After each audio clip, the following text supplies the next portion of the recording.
Hello, beautiful people. Welcome to That Pedal Show. Viewers, comments, and questions. Dan here. Mick here, hello. How are you, everyone? Keeping well, we trust? Very good, very good. Oh, I don't need that. Happy Monday. And we are recording for our podcast listeners. I have remembered. Hello, podcast listeners. Hello. Well, here's the thing. We keep saying podcast, but it seems like it's not available everywhere. So people on Patreon can see it, and I think select others, but that's where my knowledge ends. Okay. Because I just don't understand how it works. I thought I asked you to be quiet. We say thank you to BV Thank for you, BV. moderalising. And yeah, welcome everyone from across the globe, wherever you're dialing in from. Yes. Which is where, Dan? Everywhere, man. They be everywhere, man. Look at that massive 10. What is Dan wearing? Oh, I see. It's very stripy today. Oh, this. Sorry, it was just I had it connected to my guitar from rehearsal. I have to have 3 separate straps. It's nice. Do you want to tell the people what it is? This guitar strap. It's very nice. Yeah. What is it? It's a lovely stripy guitar strap from... it was a gift, Okay. and I can't remember who... Oh, I Do see. you remember? No. So I think it was a lovely gentleman from Experience Day Oh, okay. who bought presents, Right. and he had that guitar strap for me. It's lovely, all earthy, all earth positive There's shenanigan. quite a few of your guitar straps hanging up there as well. Oh, great. Okay, Yeah. that's what they are. It's, Fantastic. I'm aware that Dan loses things a lot, and guitar straps is definitely one of them. My because mind. There's probably 10 of your guitar straps hung variously around that pedal show, and I look at cool. them thinking, Dan has no idea where that is. That's correct. Are they mine? Yeah. Oh, fantastic. I had no idea. Brilliant. Well, there we go. That's me sorted. Yeah. Thanks anyway, for watching. welcome everyone. We hope you're well. I am desperately trying to log on and failing, as usual. We're just coming to the end of a very clement period of weather in the UK, and it's quite middle-aged and very British to talk about the weather, but it's been so unusual. It's been beautiful. Absolutely lovely. Yeah. I've been Lovely, falling lovely, asleep lovely. in the sun in the back garden, Right. being warmed through to my bones, which is so rare in the UK, and the positive benefit that has on just life. I want to know what a life looks like where it is possible to A, sit down in the garden, and B, fall asleep. That's an interesting... Pretty great. That's It's an pretty great. interesting departure. That would be an interesting departure. Apparently, it's Simon V. RDJ says it's a Fender strap. Oh, it's a Fender strap. I don't know. We do have a Flying Beast. It is the time of Flying Oh, Beasts. yes, it is. Okay.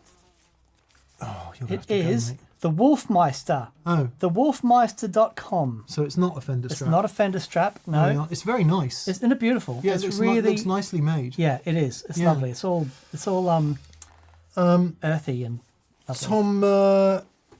Tom, I should be able to say your name by now, and I still can't. So we'll say Skiosia.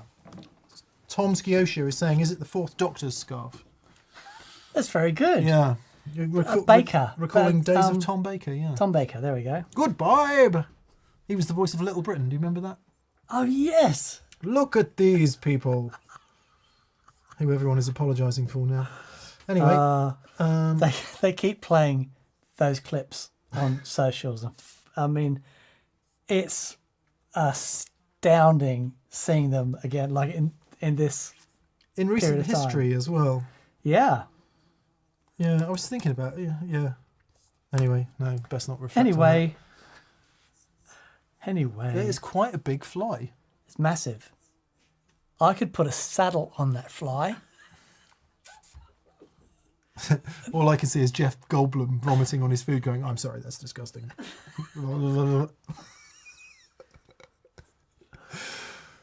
Why is this taking so long? Welcome, everyone. Yes, welcome. We hope you're well. G-Barge, Nathan Lundy, Arf, Stephen Downey, Zoot Allures, Airfire, Hayad, Todd Roy, Patrick Starr, Jeremiah McCann, Jeremiah, Kate Cole. we hope you were satisfied with Dan's cheating on Friday. Oh, that was some very interesting comments Yeah, on the show. yeah. I told you, didn't I? Yeah, I mean, I think that I have to give it to you, but there was a lot of I kind of went 50-50 as far as comments are concerned, but the people who thought I was cheating 50-50 my arse. 80-20. that said I cheated. No, that said Dan is God and must win. No, I don't agree with that. But the people that said I cheated, this one particular comment was very angry indeed about my cheating ways. It was really... Almost as angry as I was. I had a sense of humour failure, which doesn't happen very often, but it definitely happened. I had to have a long, hard look at myself, Dan. Why? Because I cheated? Yeah, I had a real sense of humour failure about it. Did you? Yeah, I know. It's terrible, isn't it? Oh, you kept it... It wasn't that obvious. It was pretty obvious. Okay. I think we were just on a different page. Oh, okay. I was going for the gag. Dan, as I should know by now and accept as the right and righteous path, always goes for the gag. And I was trying to show some respect for the person who asked the question, which Dan just tossed aside like a piece of rubbish.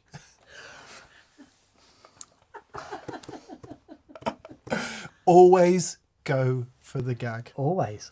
Like you're absolutely right. I concede that you're right. Life is too short to not go for the gag. Completely. I know. I concede, mate. I totally.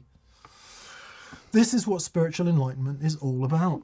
Campbell says, if you're not cheating, you're not trying. Yep. I like that. Yep. DWC says, ooh, I knew Mick was pissed. Just a sense of humour failure is all. That's does. funny. It happens. That's funny. It happens every now and again. BV, thank you for reminding us to turn the super chats off, which I'm going to do now.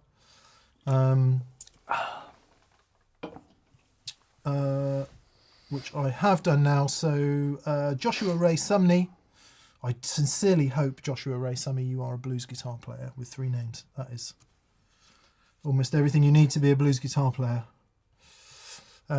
Good. All right. Yeah, what else is happening? Dan's filming his vlog on his new pedalboard build. I am. Which is quite exciting. Yeah. It's very interesting because I've actually have a band to use it with. Oh my God. I know. Very excited. I've gone from no bands to 3 bands. 4 if you count the bass one. Oh, that's amazing. So it's literally waiting for a bus territory. Oh, that's great. Yeah, it is great, but it's got a bit panicky. Well, You know, 4 when- bands will do that to you. When you realise that there's too many songs to learn in a very, very short period of time. Bass is all right because you can. I've said this before. I've discovered on the bass, if you set your tone bassy enough, Did you play anything? you can literally be a semitone off any note and nobody notices. I was going to get my coffee down. Very You good. could entertain the people. Very good. Yeah, so it's been wonderful really honing in on sounds that I need for this gig. And it's a band that I've put together. I couldn't come up with a better name, so I called it the Dan Band, which is very sad. But it's doing all 70s stuff. And so doing things like Genesis and Steely Dan. We're doing probably Supertramp, and who else are we doing? Like a really old Billy Joel tune, and with amazing guitar part in it. We're doing, just loads of that stuff. Christopher Cross, and with backing vocalists and keyboards, and actually what's been amazing is being in a band with a keyboard player and not doing particularly loud stuff, how that has informed everything. And it's been just wonderful. Gives you such a lot of space, doesn't it? It's Well, a lovely thing. It does, but also I can't just crank it. Right. You know, I've got to be very aware of where he is tonally, Yeah. of the parts. So we're working really hard to try and make sure that we're not in each other's way. And I am having the time of my life. I'm getting up every morning and spending an hour playing through the set. Nice. It's the most fun. Even when we do the gigs, that will still be the most fun, just getting up and running through it. Have you got any books yet? No. Yeah, well, yes. There are the last 3 tunes to learn for the next rehearsal. And then I need to get all the shenanigans together to book. Right. I do it the other way around. I cannot bring myself to play the guitar unless there's a gig next week. But how do you book a gig? So it's panicking. Yeah, they usually come via someone else. Oh, okay. So I don't have that. Right. Because it's my thing. Right. I've put it together. No one's saying, hey, by the way. Okay. So I need to, what's interesting is I've never done this. I've always put bands together, but I've always worked through agencies because I've worked for agencies. Right. So you've got to actually go out and find the gigs. Yes. And that's a whole new world. Oh, here we go. The Daniel of Oz. The Bandans. Oh, that's very good. Just checking out, it's still recording. Yeah. Daniel and the Lions. Very good. Crocodile Dundee. Oh, these are fantastic. Crocodile Dundee is really good. That's gold. It's the Dan band, isn't it? It's the Dan band. I think that works. Is it all right? Steely Dan. Dandade. Steely Dan. The Daniel of Oz. Dandade. That's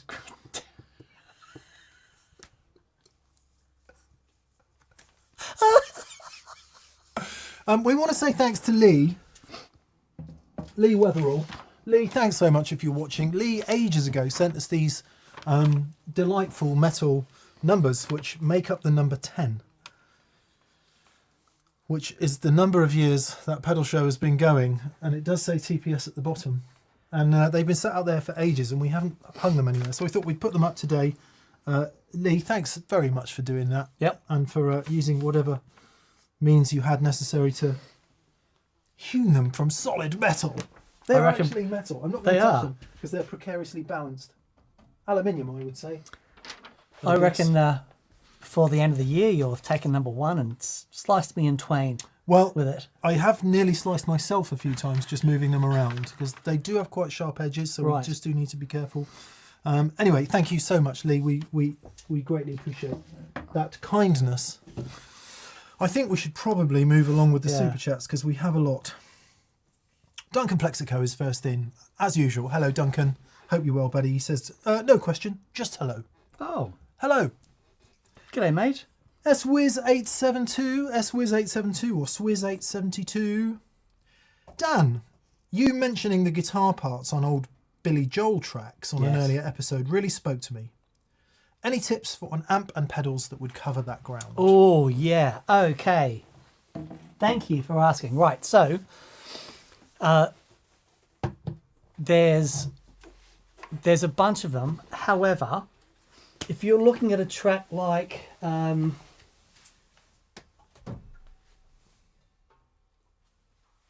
Big Shot, where you've got that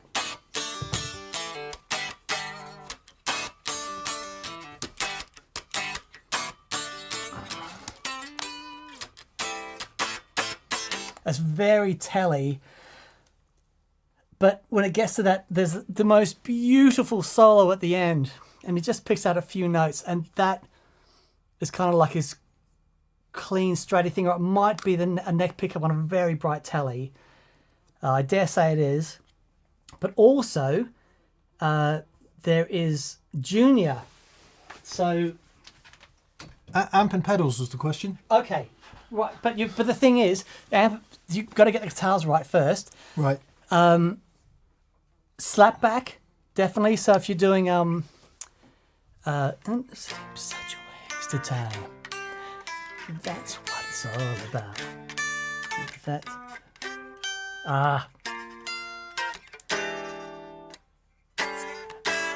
Moving out. So it's really mid-forward, something tweedy, because it's all amp drive, but with slapback.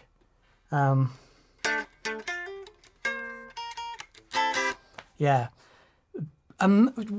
If you haven't heard, like old Billy Joel, The Stranger, really some amazing recorded guitar parts. I'm so glad to be doing that.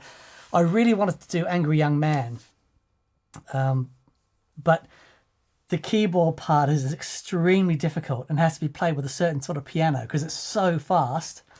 So we're struggling a little bit getting that together. Might just sample it. But anyway, old Billy Joel, amazing guitar parts. What years are we talking? Mid-70s? Yeah, early to mid-70s. Yeah, so would have been a deluxe reverb, probably. Yeah. Or a twin, or a... Probably not Marshalls. No, not Marshalls. There's definitely very mid-heavy. Yeah. But I wonder if that could have been early days of boogies and stuff like that. maybe I need to find out. But it does sound tweedy to me. Right. Yeah. But fabulous guitar tones. Nice. Andre DJ. Hello, Andre. D&M, what are your thoughts on Hughes and Kettner being sold to Thomann? I'm still using the Tubeman Mark II, same era as your Rotosphere. Great preamp, and the red box was so innovative. Wishing you and Rosie a great week. Rosie says thank you. Catherine says she's just farted. And it's quite stinky by all accounts. The joys of animal husbandry. Yeah, I did hear this, that Hughes and Kettner has been bought by Thomann. What do we think of... I guess the bigger question is, what do we think of retailers owning brands? That's the question, isn't it? Tail wagging the dog, isn't it? Yeah. But I think if you extrapolate that, that's...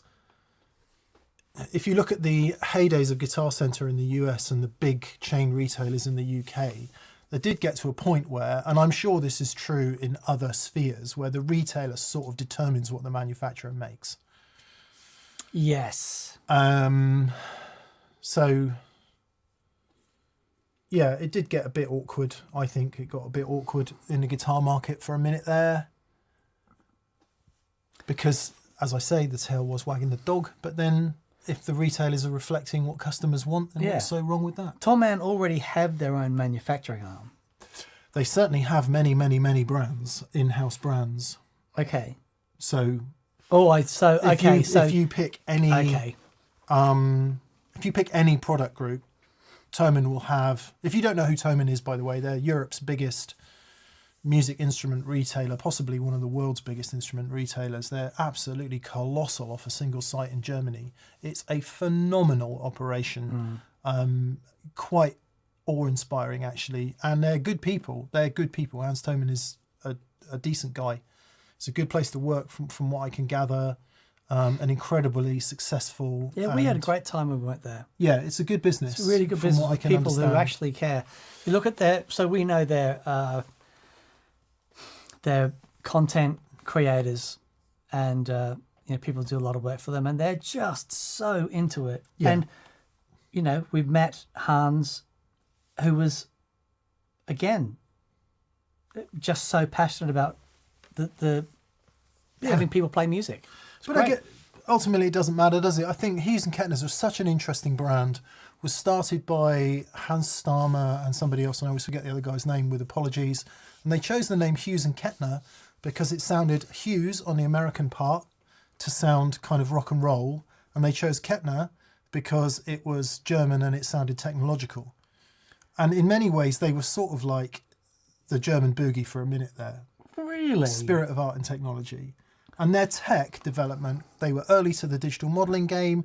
They made very, very authentic and brilliant tube amps. Thomas Blug obviously was a consultant and worked there for a long time. And I think they were a real trailblazer in guitar amps especially.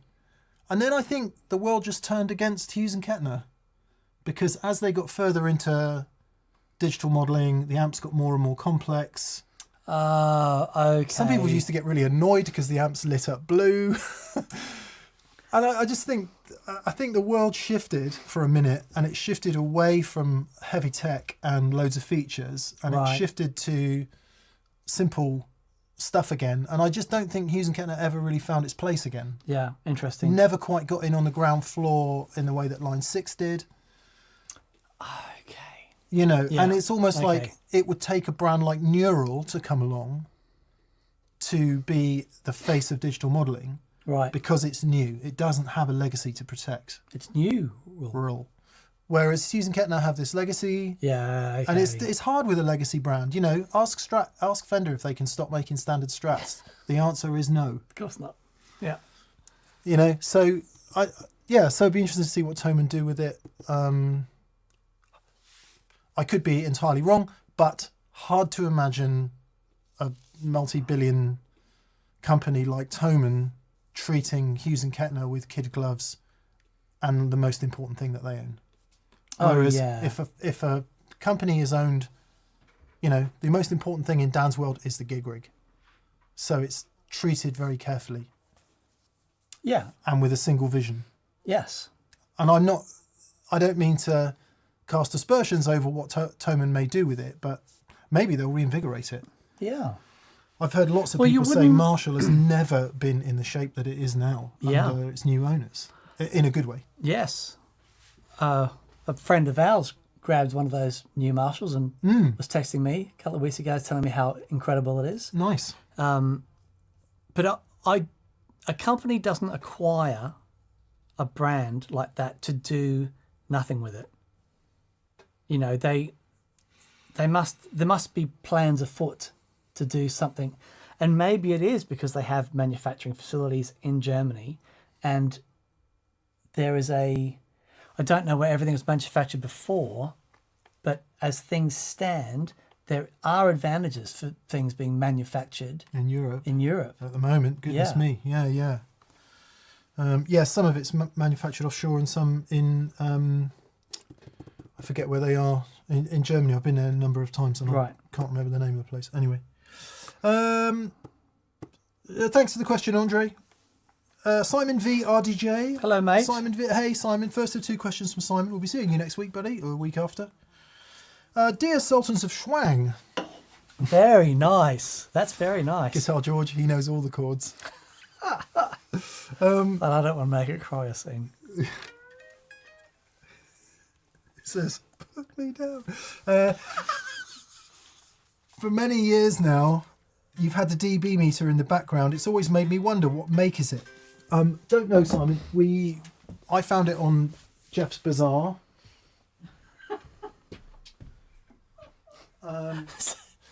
That's very good, Michael. Jeff's Bazaar. Jeff's Jumble Sale. Amazon, that is.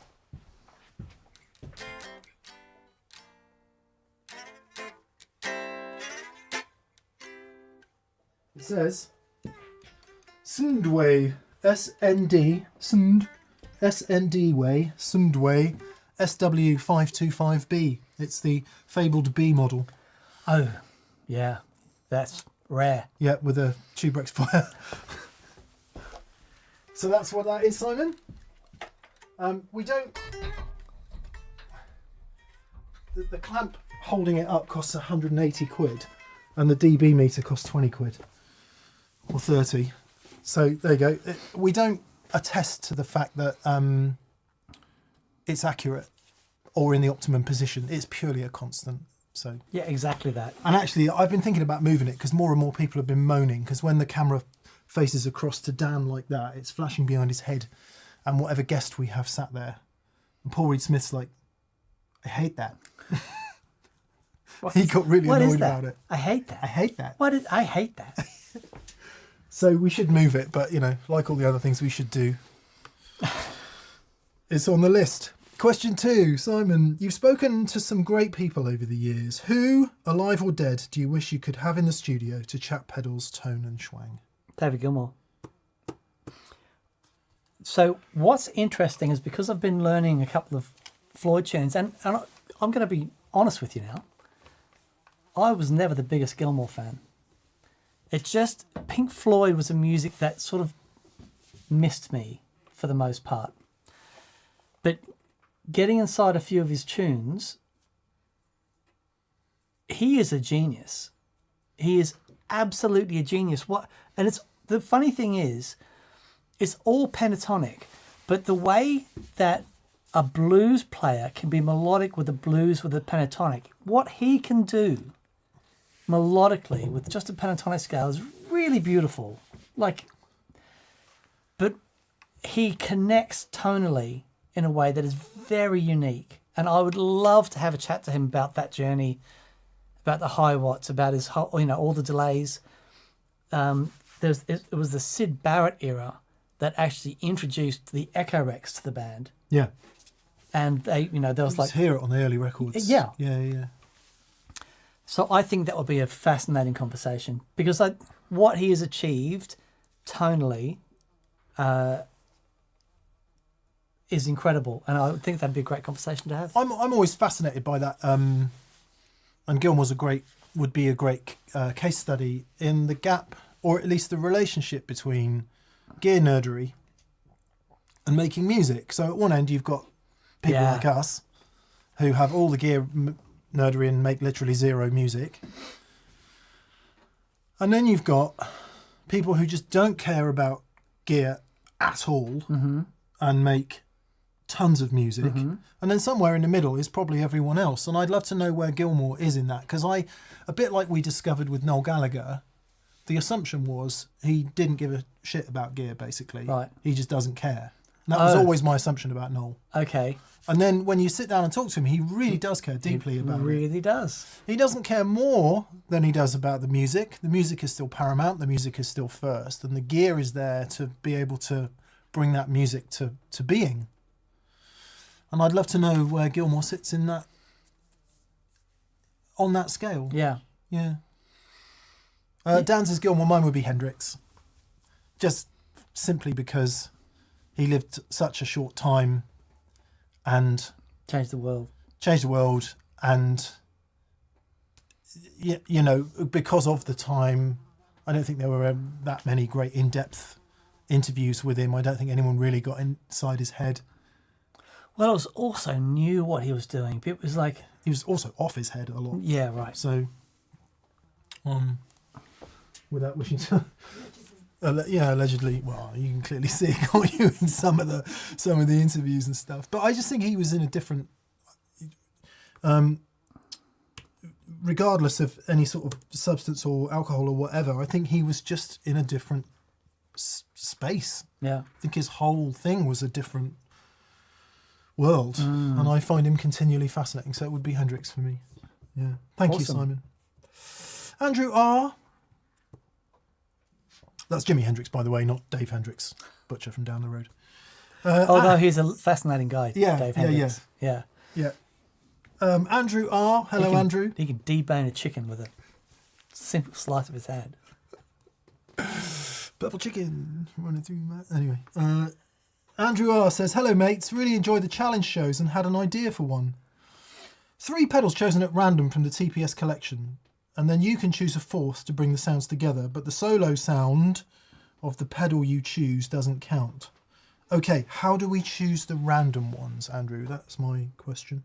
The Wheel of Challenge for challenges. We should do an online. I always had the idea of a fruit machine. Oh, that'd be fun. Do you remember fruit machines? Yeah. The old ones you used to pull the thing, and then the new ones you just press the button. Oh, okay. And then I guess new ones you just click the button on your phone. People coming out of Vegas with these massive right arms. Yeah. Yeah. And a bag full of quarters. So you pull the fruit machine arm and it just puts 3 pedals across. Now, given digital technology and all of that, you could probably load 1,000 pedals into it. Right. And have it generate them. Okay. How hard could that be? Let's find out. AI could do it. Okay. That's my challenge. I'm choosing to accept it. Okay. We've got the database. Dear ChatGPT. Don't knock it. All right, we'll do that. Done. All right, I like it. Thank you, Andrew. We will take you up on your challenge idea, and Catherine is here as witness because it will exit both mine and Dan's brains in the next 20 seconds. Dan's in the next 2.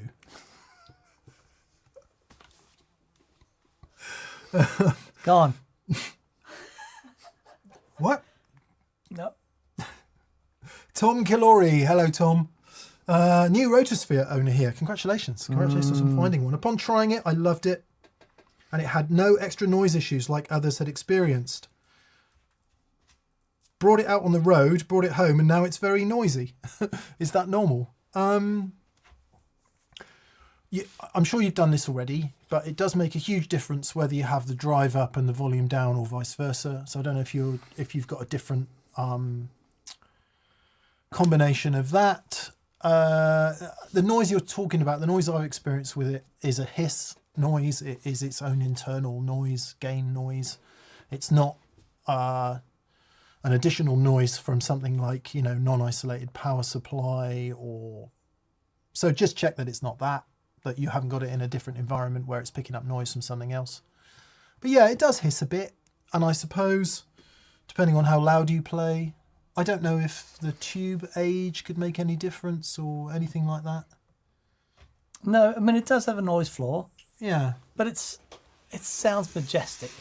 It's fine. It's fine. Just turn up. You'll be fine. It is fine, but definitely experiment with more drive and less volume. Yes, that's the key. It does. And also, the other thing to mention is, obviously on the far right-hand side, you've got the rotor and horn balance, the horn and drum balance. Obviously, the more you put it round to the right so it's treblier, the more hiss you get. Oh, okay. So you can mitigate it if you go to some of the more drummier sounds. I hope that makes sense. Because more high frequency comes out. It's really annoying, isn't it? He is motivated. He's quite sizable. Yeah. And he hits stuff like full force. Yeah. Boom, and he's fine. I was thinking this the other day while walking through the woods. I walk through some lovely woods every morning with the dog, up a lovely hill and through the woods. And I went to a different place, and there's like what I think is probably a redwood, one of those huge American trees. And if it's not a redwood, it's something very similar to it. One of the ones where if you do that, your arms are out almost straight. That's how big the trunk is. Okay. It's massive. Screenshots and captions, people. Oh yeah, I've got the... There you go. Here's me hugging the tree. Anyway. Tree hugging hippie. As with the... There you go. Oh yeah, wow. There's a lot of arm. That's a lot of arm.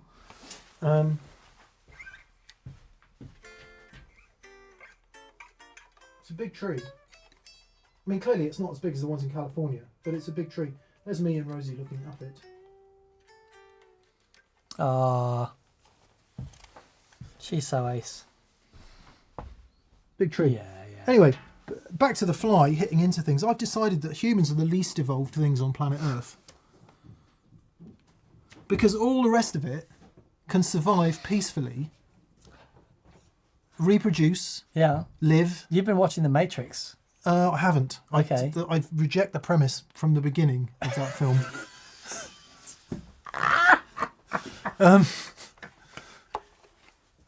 And also, he'll always be funny. Theodore Logan to me. I went to see The Matrix without having any idea. Wild Stallion. Oh yeah. Wild Stallions. I went to see The Matrix without having any idea what the film was about. And it was the most awesome movie experience I've ever had. Yeah. Have you seen it? Yeah. And it's the power of now, but told via Keanu Reeves. It was a great film. It's a great film, don't get me wrong.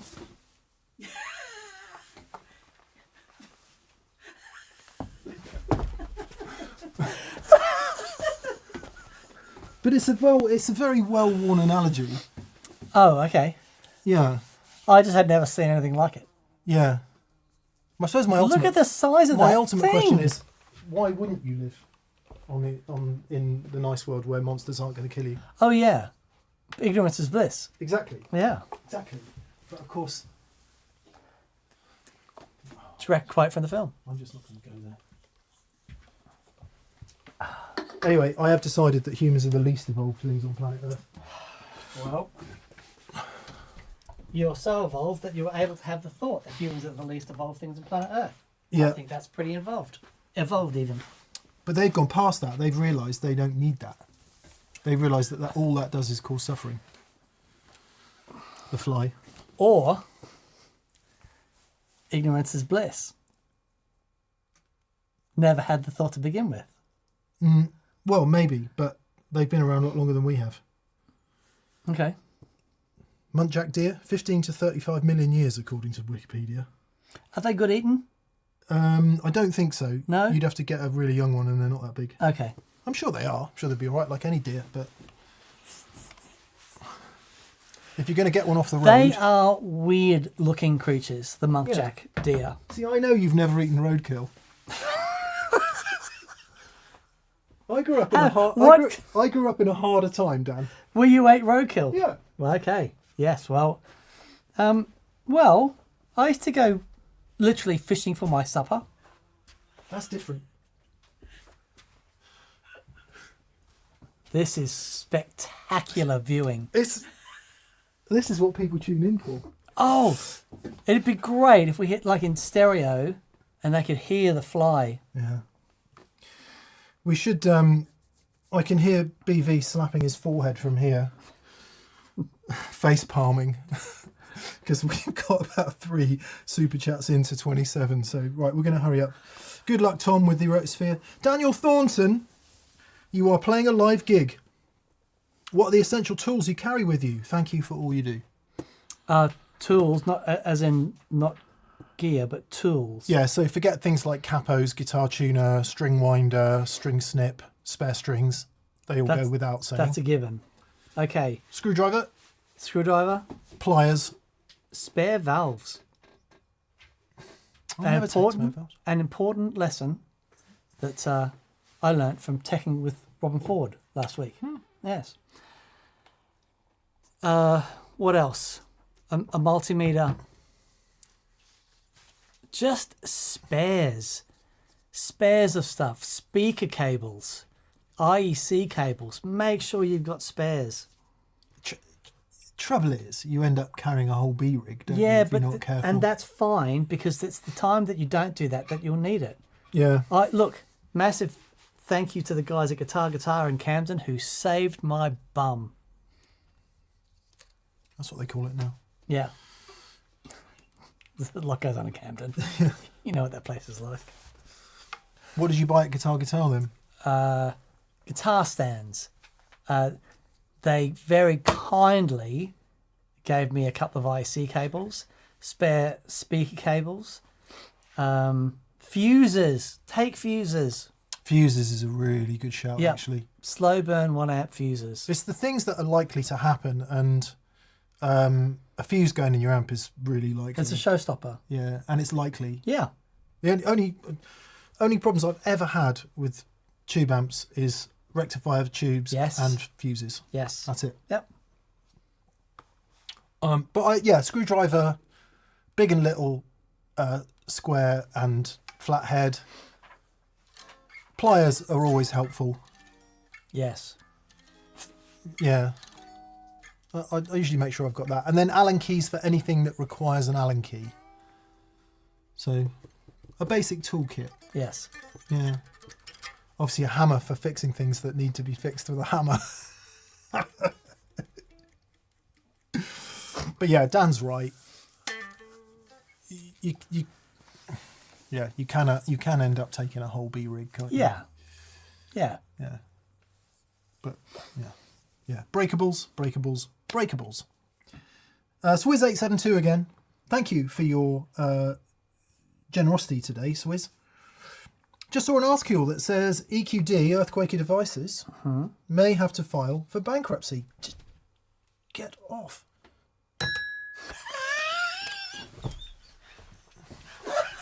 it's quite the juxtaposition. We shouldn't really be laughing while talking about. No, sorry, but that was just the sound of you hitting a fly. Not well. If I'd hit the fly, Ding. I'd be happy. But anyway, Sorry, yes. Apparently, Earthquaker may have to file for bankruptcy, stating this month was their worst since 2008.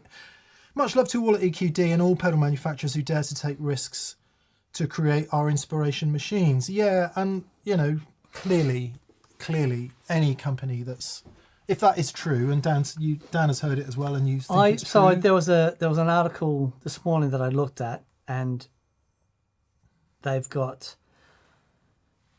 challenges, manufacturing in America, especially. So, here's the problem. No one in America makes components. All of that's been shifted offshore, so you can't buy resistors and capacitors and stuff from an American. There may be some very small handmade paper and oil caps and stuff like that. Buy them from Taiwan and China. Yeah. Which are subject to massive tariffs. Huge tariffs. Yeah. So EQD and any other American pedal manufacturers, cost of manufacturing has gone from, it's gone up 135% for the majority of components. So the 135%, then it came down, a deal was done. So I think it came down to 35%, but Earthquake was saying that's 35% on top of something else, and they're ending up paying 50%. But the tariff thing is really interesting. Sheridan's TV and Frankie Holt says Julie Robbins testified at the Senate hearing on US manufacturing, testified before Congress that tariffs are killing them. Yeah. It is a very... look, I totally understand that they've got to do something. I think, 36 trillion in debt is a lot. Something has to change, but the tariff thing, how that, I can understand trying to get deals done. That's, yes, but the tariff thing, man, I just do not get it. Well, any blunt measure, no matter what it is, any blunt measure introduced instantly in whatever market, on whatever level, causes chaos. Yeah. So if indeed there is a chance for America to produce semiconductors again and other components, it would be great, but it's 2 generations It's away. 2 generations, exactly that. It's generational. Car manufacturers are saying the same thing. Lots of other people are saying the same thing, and it's hurting the American economy in a really big way.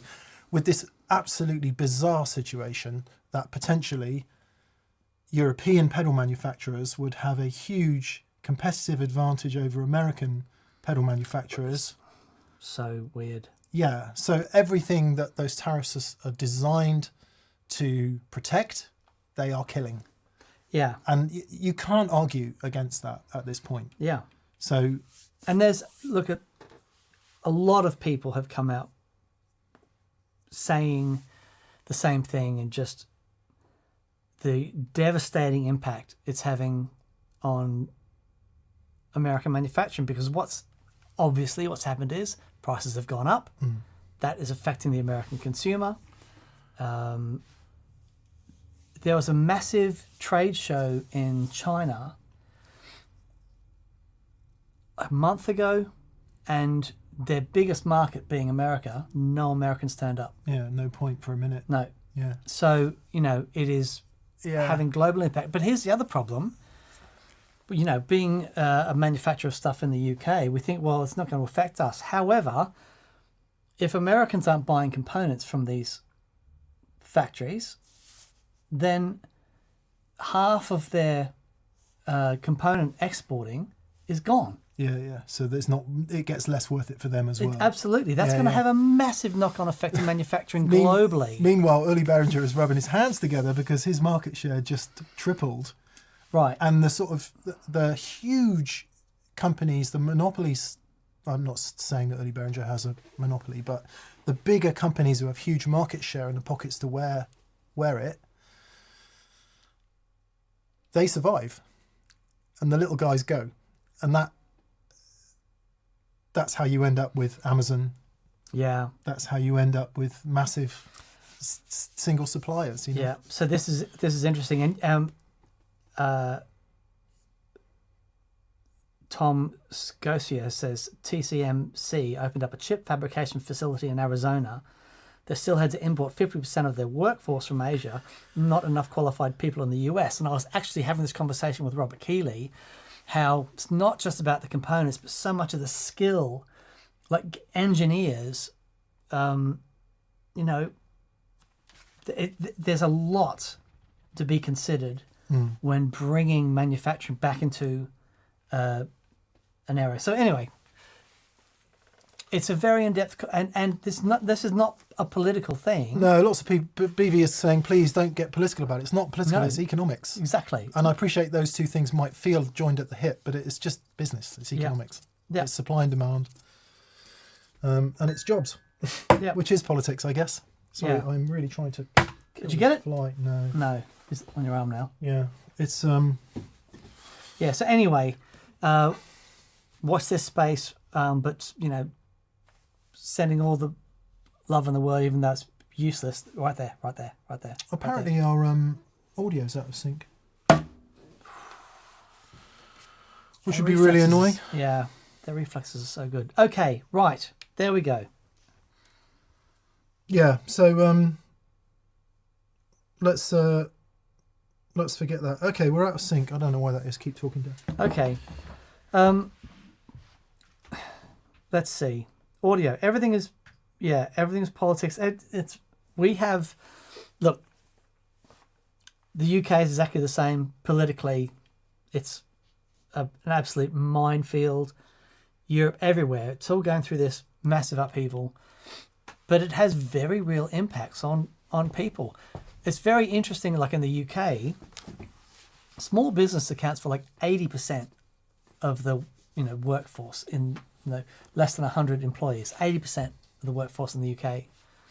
And in my humble opinion, this is the most anti-business government we've ever had.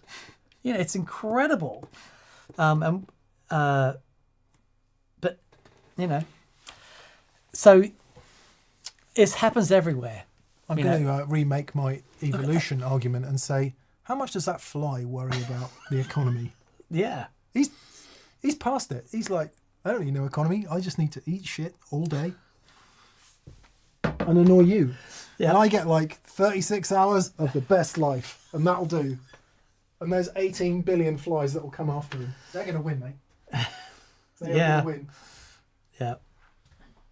But my kids have the palate range is a little bit more exotic than what a fly is happy to snack on. So yes. All good. Good. Yeah, so Did you correct it? Apparently someone says, oh no, correct, not corrected. It's the fly that's causing the sink. Oh, that's what it is. I'm sorry. Oh, that's disgusting.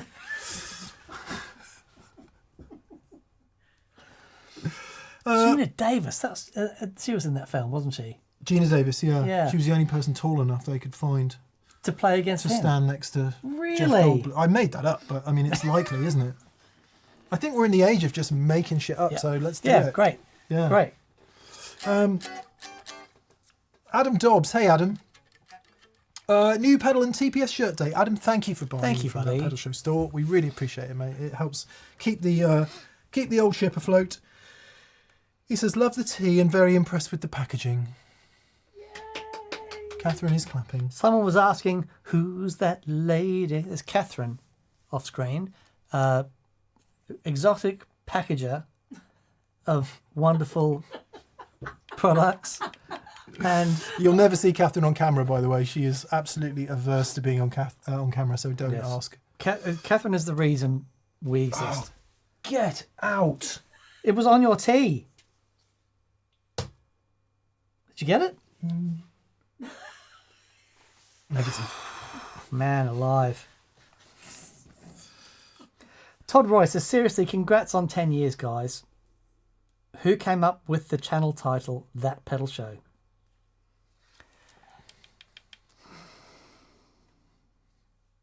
I don't remember. Don't you? I do. We were just brainstorming a bunch of stuff. Nothing was working, and I just call it that pedal show. You went, right, that'll do. And we did. Is that the truth? Yeah. Okay, great. Dan came up with it. I genuinely don't remember. Yeah. I don't remember things that aren't in my interest.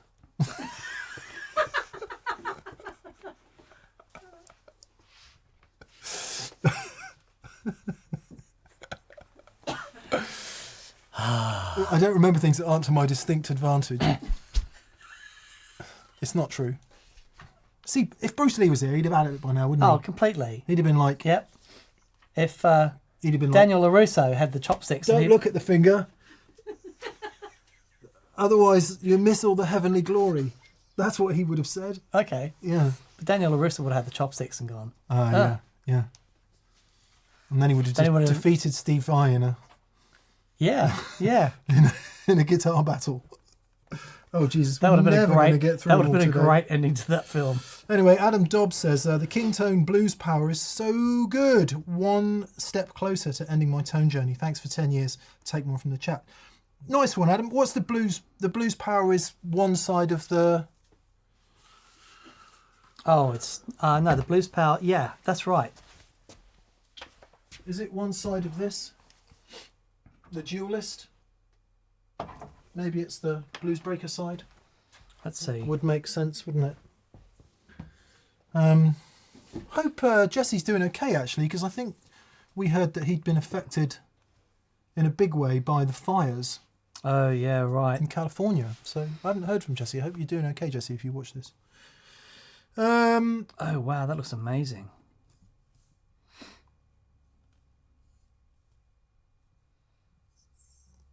You're getting lots of fly swatting tips. Rick Appleby is saying, I've just got here. Have you lads been drinking? No, No, that's not a bad idea, actually. sadly not.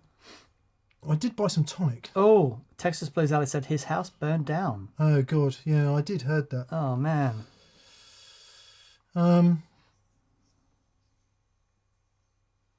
Okay, so question from the chat comes from Captain Jazz. Hello, Captain Jazz. Captain Jazz says, have you all ever considered an episode on picks and how they affect tone? My mate just bought a $35 blue chip pick, $35 blue chip pick, and I was sceptical, but the tone difference was shocking. We have had this discussion before, and it was a VCQ where we said, look, it seems like a not very exciting topic for a show, and everyone agreed. However, I remember when I first being in the room with Mick while he was playing, going, how are you doing that? And then finding the picks that you use, the 2mm, what are they called? Yeah, Dunlop Prime Tone. Dunlop Prime It's Tones. 1.5s actually I use, but I was using 2s at the time, maybe. Right. And they're fabulous. Yeah.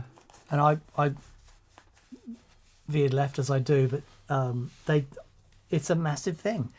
Anything that is making contact with the strings, frets, nuts, bridges, picks, it's all important.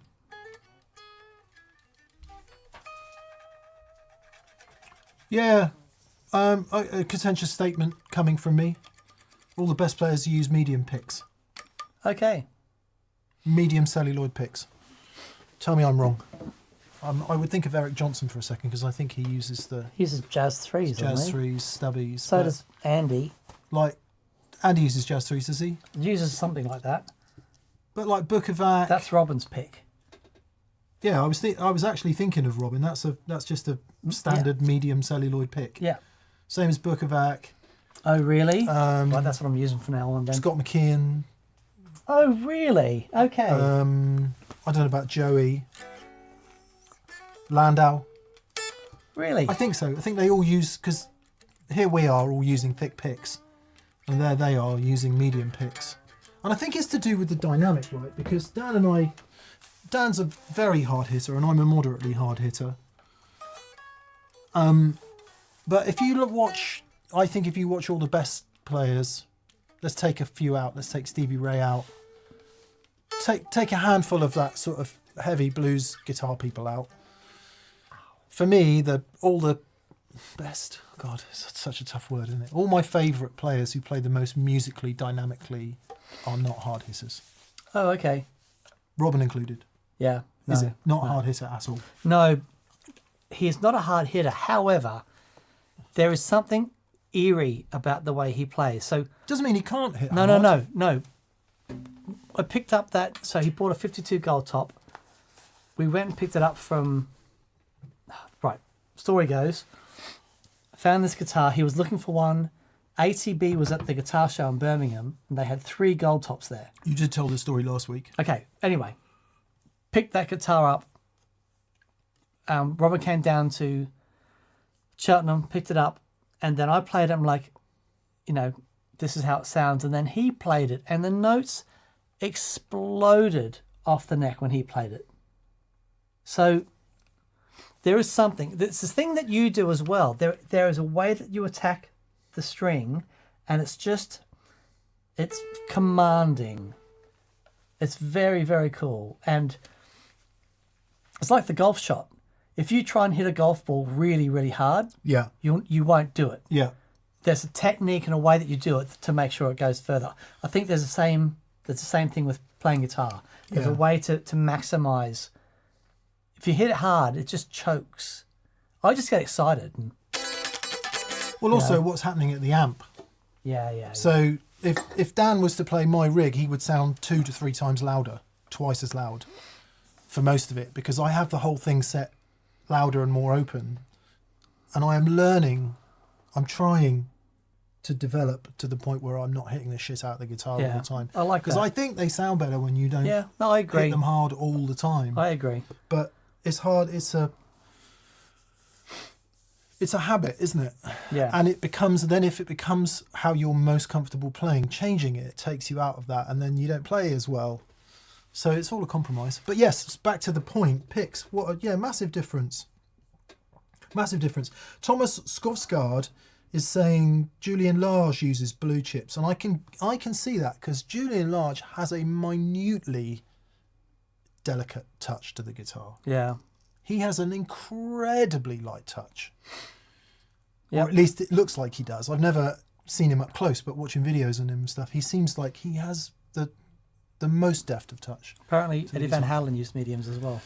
BB says. Gilbert uses super thin picks. Oh, okay. I just don't know how you get the picking accuracy with a thin pick like that. Listen to Gilbert. I don't think anyone does it better than Gilbert, if I'm honest. Then who? Paul Gilbert. Oh, Paul Gilbert. I can't think of someone else who picks in the way And does that he use does. mediums as well? I think he's even thinner than that. Really? I think so, yeah. Oh, man. Yeah. Okay. Both Dwayne Jessam says Angus and Malcolm both super soft touch with the huge sound. Absolutely. Yeah, interesting. Ron Leslie says the Giant number 10 is really freaking me out. Okay, Ron. It was a present from a friend of ours called Lee Weatherall, who sent it in to celebrate the 10. So it won't be there forever. It's just there today. Try not to be. Yeah, it's lovely. Look, 10. 10 years. Yeah. 10 years. Yeah. Moon says for accuracy it needs stiffness. Well, we will give you Paul Gilbert. I can't think of a more accurate guitar player. Yeah. And just go and listen to Get Out of My Yard now. Just stop this rubbish. Put it on. Get out of my yard. Good. I'm doing this not to annoy Duncan Plexico. Honest, says Simon V, our DJ. I think you're a way off there, Simon. I think there's a few more to come in yet. Carson Green. Carson Green. Hello, Carson Green. Says, ever had a pedal surprise you?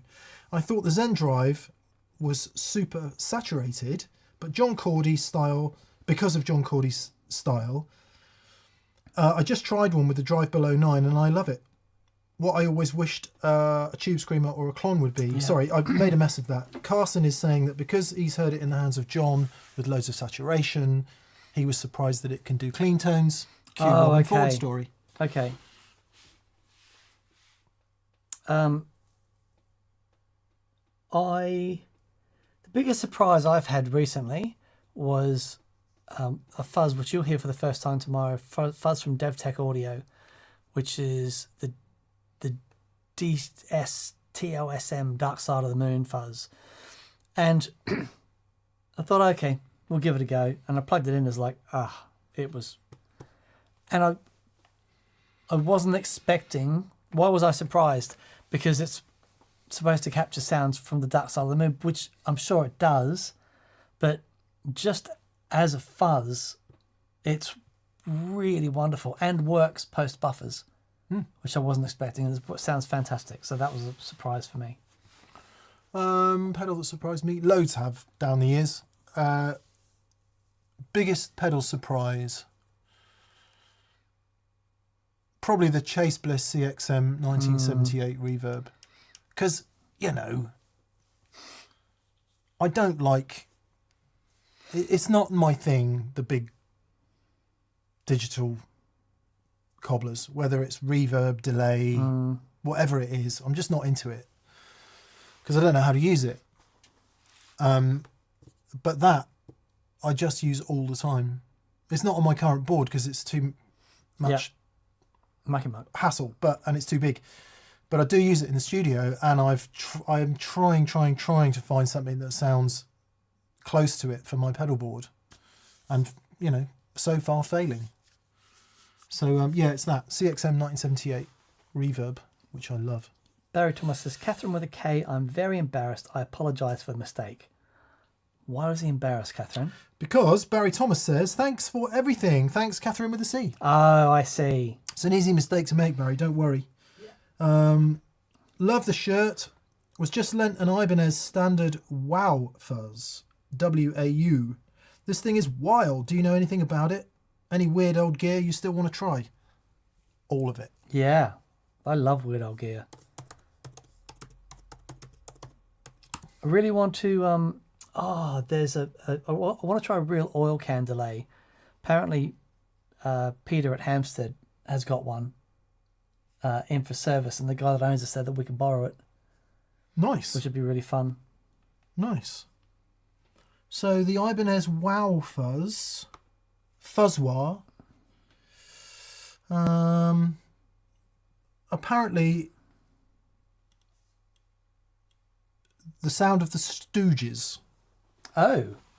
So that's all we know. Super Fuzz clone, apparently. Is as much as we know. So if anyone has any intel on that, please chime in. Neither of us are aware, would you say? No.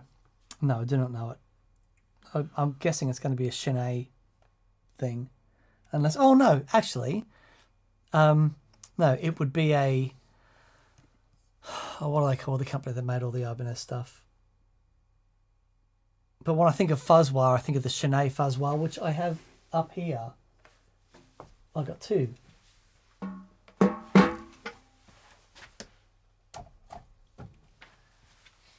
I think it's a fuzz and a wah in one by the sounds of things. Yeah. A few people have done that. Oh, hang on, I've got three.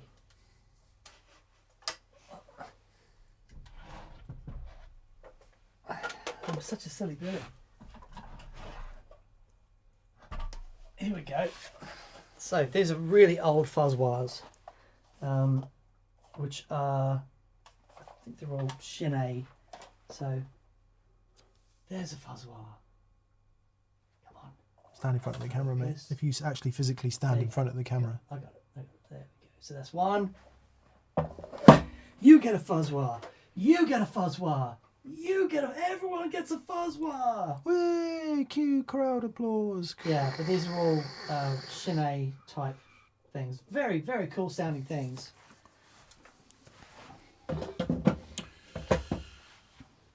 Is the fuzz always on, or can you... No, you can turn it off. You Oh, get I a foot see. switch for the fuzz. Yeah. So it's a fuzz and a wah wah in one. Yeah. Does the fuzz come before the wah or after the wah? That's a great question. I Okay, do not have the there's a answer. show we're going to make. There's a show we're going to make. Yeah. So this is basically, and what does that remind you of? That format. Oh, the whatever it is we did a few The weeks duo ago. fuzz. Yeah. So it's basically a duo fuzz with a wah Right. circuit. apparently Zappa loved these. Right. Which one? This particular Frank. Yeah. Yes, sorry, Frank. And it's a really interesting sounding wire circuit.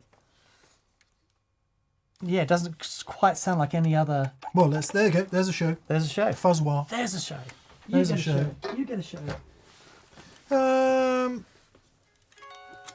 Okay, Barry. G Barge, hello G, hello G. Greg, good to hear from you, buddy. He says, Hi, dear G. knob nail boots. Nice, knob nail boots. The Great Knobs Affair of 2025 was hilarious. Good on Jeremiah. I used a Chase Bliss EXP roller as a tap tempo on the Magnatone Twilighter, blinking red light. Is this legal? Much love to everyone at TPS. Well, Apparently not.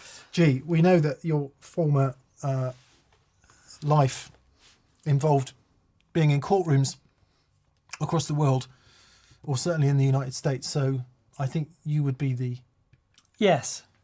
Let us know, G. You have the last word, authority G. on that, Yes. buddy. You have the last word. I would not cast in aspersions on your illustrious career, but I'm sure you have the ways to bend the rules. Yes, you know. Oh, Yes. A couple of people, B and a couple of people have said Max on. Fred's back. I'm Max not off. sure, but I'll have a look and see if that's who made them. But the only reason I think it might have been a Shinei thing because, a Japanese company and Shinei were doing loads of OEM manufacturing for people. So Shinei wasn't just a brand then. Shinei No, was no. yeah. Well, exactly. So Okay. the Shaftesbury Duo Fuzz is a great example, made by Shinei Right. for Yeah. Rose Morris. Yeah. Evening, gents, says Victor Gustafsson. Hey, Victor. I'm anxious for the studio episode. Will you ever cover room acoustics? I'm interested to hear more about monitoring and drum recording for Dan ZP. Room acoustics is one of those things like a recording gear where you go from dealing with what you've got to 5 million quid really quickly. Oh man, it's so true. It's amazing. Most of us don't have the luxury to change the room too much other than putting a bit of damping in. What we have here in the TPS studio is damped. So the decision is it's never going to sound good. It's an awkward shape. Well, it's a rectangle, but anyway. What it's made of, what the floor's made of, what the ceiling's made of, it's never going to sound good as a room, therefore damp it. So the approach we take in here is damp it down and then add ambience via digital stuff, such as the CXM 1978 reverb. Whereas once you get into a more considered studio space, a friend of mine told me what he paid somebody by the hour to come in and consult on this stuff. Let me tell you, it's more than I earn in a year. Are you serious? Nope. Wow. So to do the whole job, it wasn't just 1 hour. So once you get into like big studio stuff, it's just a whole different game. So really, the best hope most of us got is figure out the room that you're going to be recording in and work to it. So if it's a big reverberant space, you've got two options: mic everything really close and mitigate the sound of the room, or mic everything really close and include room mics and include the sound of the room. Mm-hmm. And then via EQ, you can then decide how much of that room you want to hear in different parts of the audio spectrum. So the room is kind of not really changeable unless you've got a room that you can be in all the time and you can get someone in who knows what they're talking about to put up panels both absorbing and reflective and dispersing. So audio-wise, you probably want bass traps to take up some of the big bass. You might want dispersion panels which disperse sound, Mm-hmm. and you might want reflection. All different things. I don't understand it, but so yeah, dealing with the room is really tough. With Dan's drums for the track that I did for him, drum wise, it's in this room, so it's dead. and Paul, who's mixing it, he will decide how live to make it. Dude, via plugins. I did a quick mix with no plugins on. Sounds fantastic. I am pleased. I was going to do a little mix for you, but I haven't got around to it yet. But 1970s Ibanez Fuzzwah, all the sputtery, trebly wiry goodness in a futuristic enclosure, controls for fuzz, depth, balance, blah, blah, blah, made by the infamous Shinei company in Japan. Booyah! there you go.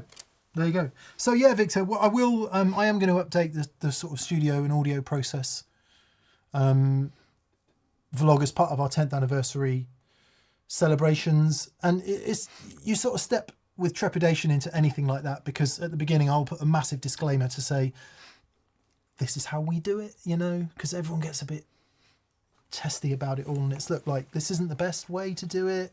It's not the right way. It's just how we do it, because a combination of familiarity, a combination of not changing everything week in, week out so it stays consistent, but at the same time sort of evolving the setup to what we think sounds better as time goes on. Yeah.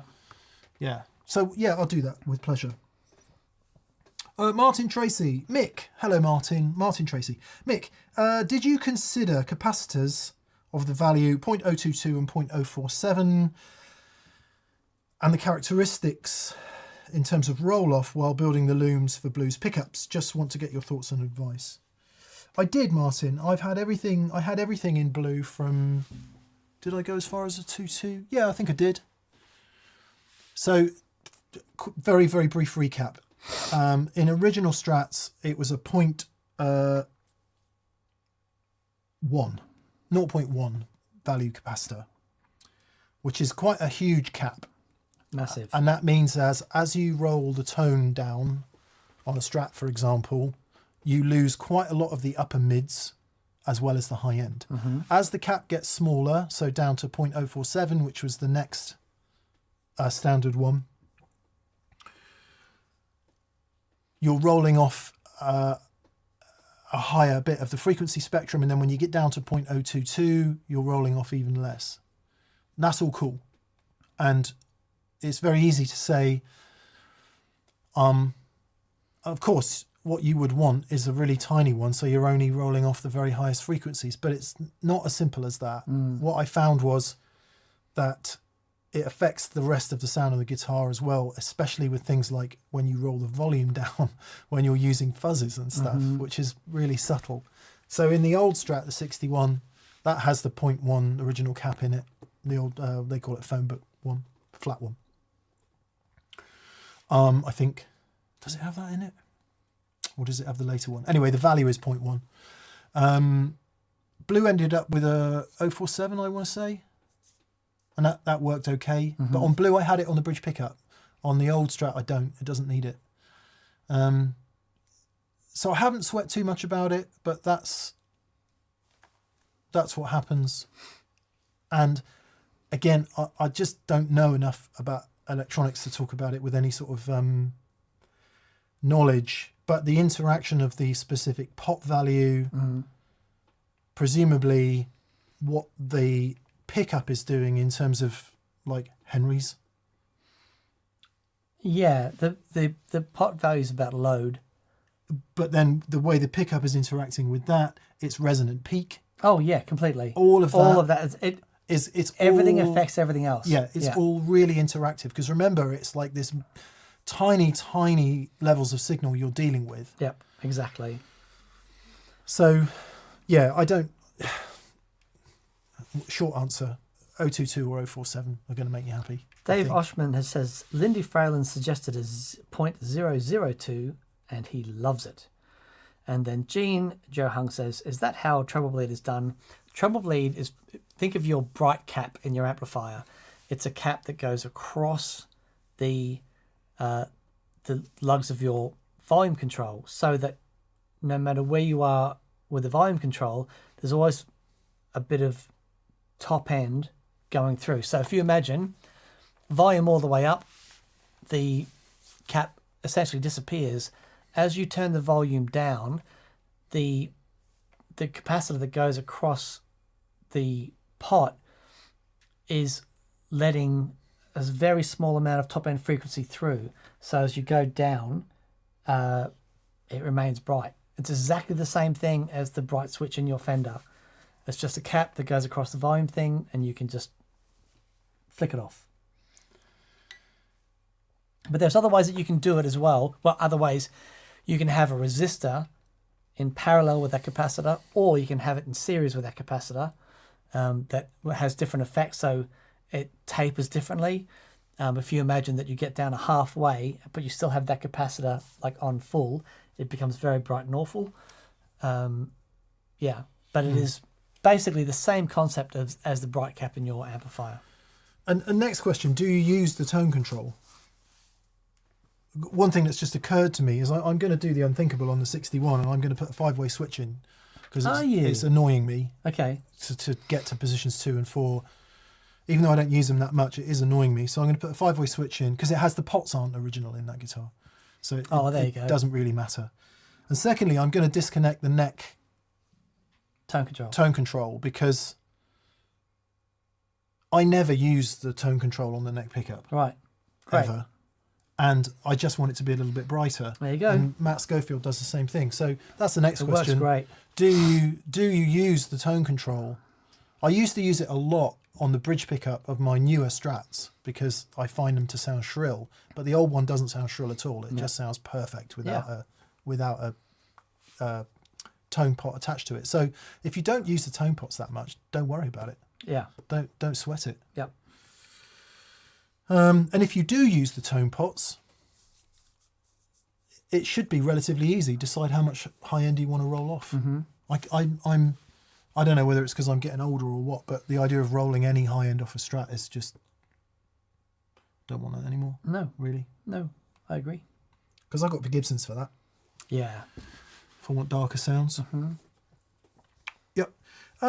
Right. David Rustad. Hey Dave, how are you? He says, for more Greer pedals, have Dan shoot out the Sure Shot boost. You're going to be careful how you say that. Against the Bad Bob. Bad Bob and Sure Shot boost. Okay. Yeah. Interesting. Yep, like it. Thank you, Dave.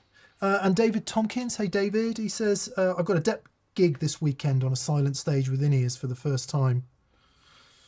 Forsaking my carbon tube amp for a trusty crate power block for easy line in. Let us know how you get on. Yeah, I'd be very interested. Let us know how you get on. I got 3 small festival gigs coming up in June and July, and I am actually shitting myself about taking my rig and what the sound engineer is going to say to me. And I'm going to try and not tempt fate, but I know you deal with pro guitar players all the time, so you talk to them too. Mm-hmm. But all the pro guitar players I talk to are saying, I can't take amps anymore. Literally. No one's saying that to you? No one that I speak to says that. Well, Dan, you've obviously got a higher class of friend than I have. They're actually not all of them, but just a worrying majority. Yeah, no. There are guitar players who are in backing bands for people whose job it is just to turn up and dance monkey dance. That's what I mean when I say pro guitar players. But if you're in a band and you go out to make your noise, not one. Well, let's see how we get on. Let us know how you get on, David.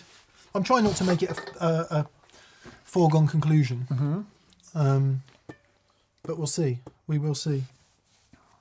I've sort of woke up in the middle of the night going, I bet they don't even have microphones anymore. Oh, no. They do, don't they? They do. They have to. Surely they have to. Yeah. There was this fantastic guitar player I saw this clip of. Did I send it to you? Actually, I don't know if you would have seen it because, but it was a guitarist on the Tube of You, and I was scrolling and I heard him play. It was like, oh man, that sounds amazing! And it was a Strat. It was a Tele into a treble booster into a cranked AC30, and he was just like, there is no computer in the world that can come anywhere close to this. And it was really, it was so beautiful. Let's see if I can. Davey Knowles. Davey. Davey Knowles. We should get him on the show. Oh, it'd be great. Listen to this.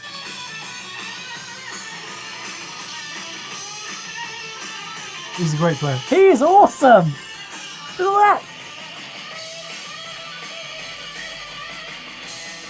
Awesome. Yeah, really, really great. Cranked AC30, telly, treble booster. Come on.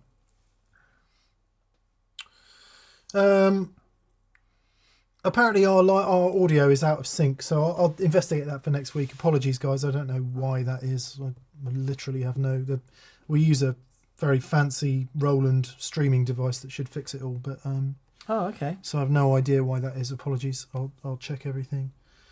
Dustin Thiessen says, Mick, do you not advance the gigs? Yes, we should. I should get some information really as to what's available.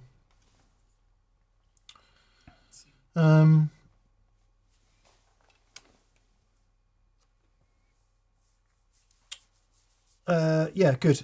Out of sync is getting worse apparently. Yeah, don't know why.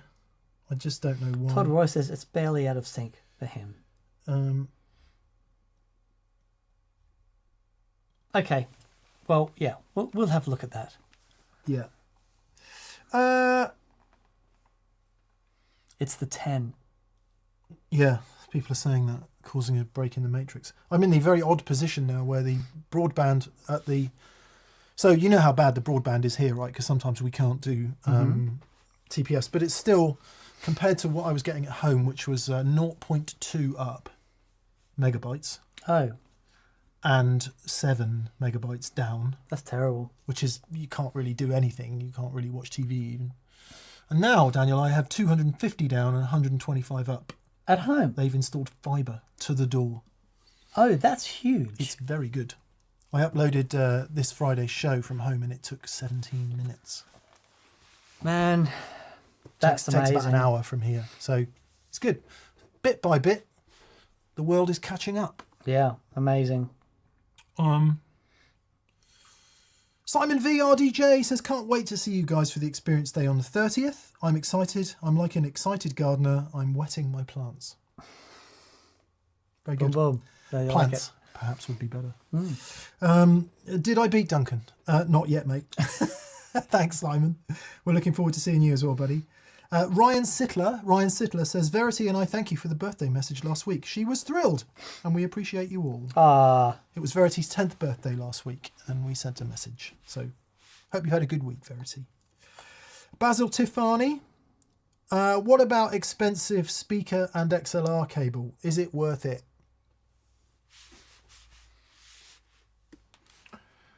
Per se, no. What are the features that are important to you? So if you need, let's deal with speaker cable first. I've never understood it. People have always said you need to use this gauge wire, blah blah blah, and I've got speaker cables. I've got multiple speaker cables that are extremely expensive that say use this one for live, this one for recording. I don't understand that. So you need to remember that with the speaker cable, there's a lot of current. It's pushing a magnet. So that's what the transformer does. It shifts the voltage into current. So the wire needs to be of a certain gauge to be able to handle that current. But it doesn't need to be, silly thick. It just needs to be a proper, that's what a speaker cable does. Thick enough to handle the current. A lot of people just say use 2-core lighting flex, don't they? It's fine. I've heard people say that. What's that? Lighting flex? Mains cable for a mains cable is fine. For a light. Mains cable is fine. Think of the current that is driving. Because it doesn't have to be shielded in the same way. No, exactly. So moving on to and you'll get people that vehemently disagree with that, by the way. But moving on to XLR cable, that's a different game, right? Because in an XLR cable, you're usually dealing with balanced signal, aren't you? Yep. Which is a different game. So things like shielding is really important, but you might also be dealing with stuff like phantom power, line level, all kinds of things that don't suffer the same capacitance and tone degradation issues that a guitar cable would suffer through a bunch of pedals into your amp. Mm-hmm. So what's important about your XLR cable? It's quiet. You can coil it up. Yeah. It's robust so that when somebody steps on it, it doesn't break. And my guess is that once you add all those things together, it starts getting expensive. Mm-hmm. Yeah. Maybe. Yeah. I don't know enough about XLR cable, although I was talking to Mike Landau once, honk, and he told me that replacing all the cable in his studio made a massive difference, Yeah. which I believe is no longer there, sadly. Yes. Very sad. Very sad. So yeah, I don't know. I generally in life, I've come to this point where, by and large, almost the most expensive thing is always the best. It's frustrating, but the evidence, born out of experience, Not universally true. No. But from our experience, the Certainly evidence that we when have for that. we buy things for the studio and buy things for use in a professional environment, I just don't buy cheap anymore. Yeah. I just don't do it, because it's not to say that all expensive things are good, and it's not to say that all less expensive things are bad. That is clearly cobblers. That's not true. Mm-hmm. But in general, you do get what you pay for. In general. Maybe someone who understands cables could come in on that and put us right. Yeah. It all matters. Everything makes a difference. Yeah. Plexico. Could it be a TPS VCQ bookend? Could it happen? Not this time, I'm afraid, Duncan. Not this time. Thank you.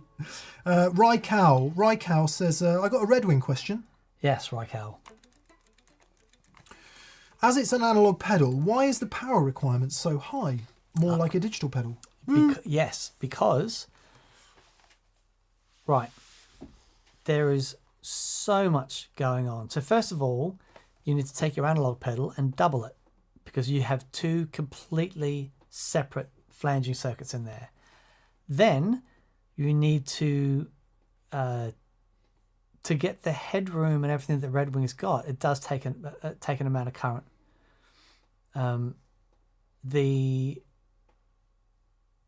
The power supply in the pedal, it takes a lot to get that going. There's a whole bunch of voltage stuff happening inside the pedal, because different parts of the circuit require different voltages. So doing all that with the fact that it's two completely separate circuits, it does require quite a bit of go-go juice. But that go-go juice is worth it, because it's such an extraordinary thing. Come on, baby. Hello, Rose. Rosie's come to say hello. Rosie, come on. Hello, baby. Hello, little baby. Come on. Yes. Jamie Brown. Hi, Jamie. Jamie says, do you have an opinion on one-piece versus two-piece ash bodies for guitars? I don't. Aesthetically, you may have an issue if it's a see-through finish. Tonally, I don't know. What are you doing, Rose? Obviously, it's quite often stated as a bonus to have a one-piece ash body. I don't know about that. I think the whole guitar is what matters. Yeah. So, every bit of wood's different and unique. An interesting experience that I had with my Flying V. So, Dave Gregory had this awesome old Flying V, and it sounded amazing. I had to have one. Or a Flying Wii, as they call them in Sweden. Flying V. Every time went to the Guitars the Museum. And bless him, one of the brothers said, here's my Gibson Flying Wii and the Gibson SK. I laughed for a week. That's beautiful. Because, we're all 9 years old inside. Or maybe 17. So, Dave's had this incredible tone, and I picked up mine and it sounded great, but it wasn't quite at the same level as Dave's. Dave's was a 3-piece and mine was 2. And Dave had that one centerpiece going right down the middle. Well, I can annoy that bloke in Germany again then and say that in my conversation with Klopman, Yes. pickup guy, he says all the best Strats are 3-piece. Okay.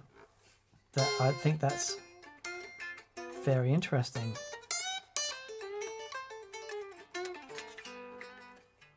Look, But I think in Esquires and Tellys, it's often said that a 1-piece is better. But I don't know that it is. here you go. It's a picture of Dave and me with our flying V's. Flying wee! Flying V! That was great. When our bass player got married, our flying V's formed the arch for them to walk through. It was so cool. I bet Mrs. Bass was so happy. He loved it. It was great. It was great. She's like, I'm more of an explorer girl myself. Yeah, I don't know. It depends. For me, with any guitar, it depends on the guitar. Yes, It's completely. all down to the guitar. Pick it up, Completely. play it, do you like it? Or aesthetic. If you want to not see a join, if it's a see-through finish, then it's important in that sense. But tonally, I just don't know about that stuff. Yeah. Despite having made many statements on the subject over the years, at this point I'm sceptical as to whether you could make a statement. You might find a 1-piece that you like more than the 2-piece. You might find a 2-piece that you like more than the 1-piece. Sure. I don't think you'll find a 9-piece that you would like more than the 2-piece. Because that's what they started doing with American standards. The Really? bodies were made of spreads up to 9 pieces, I think. Certainly 7. And I don't think that's a good thing to do with a guitar, personally. But again, you might find one that you like, so...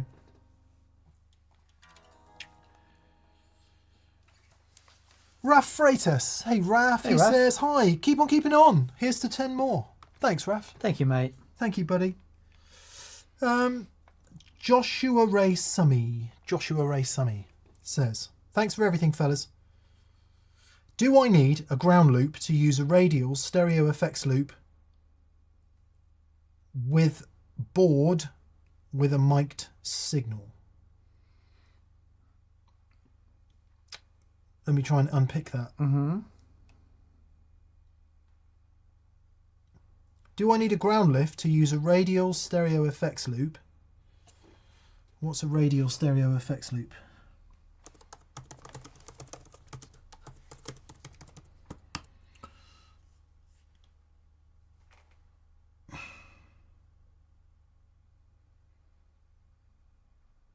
Right. Is it an interface? It's a it looks like, please put us right if we're wrong, Raf. It looks like it is the EXTC stereo reamp machine. Is that what you're talking about? Which enables you to... So it's an interface for your digital audio workstation, or I presume your interface, or indeed front of house. Right. But then you're saying with a mic'd signal. Okay, regardless, if you're using stereo effects,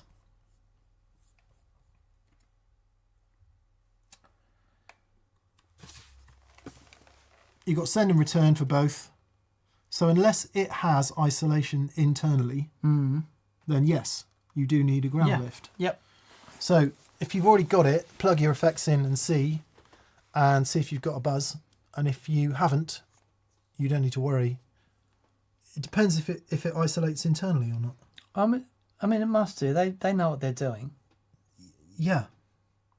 It's passive. Oh, it has an isolation transformer which does the job. So it's combustion There you go. engine. There you go. There you go. No, you don't. You'll be fine. You'll be fine. As long as your ecosystem is solely that. Yeah. So that everything that's in your signal chain is going in and out of those send and returns. If you do anything else anywhere else, like go off from that, I'm just trying to think of another scenario where it wouldn't be the case. Yeah, should be all right. Should be all right. Yeah. Yeah. We think it should be okay. We think it should be okay. Sheridan's TV last in this week. Hello, Sheridan's TV. Hello, Howdy Sheridan's both. TV. Why do humbuckers give a feeling of compression even when the amp has plenty of headroom? Okay. We agree that they do. Right. Quick answer. Oh, no need to be quick, mate. All right. Long answer. It's that pedal show. Let me pull out some humbuckers. I, like a silly man, left this in the car today, so I wanted to get it acclimatised before I opened it up. So, okay, humbuckers.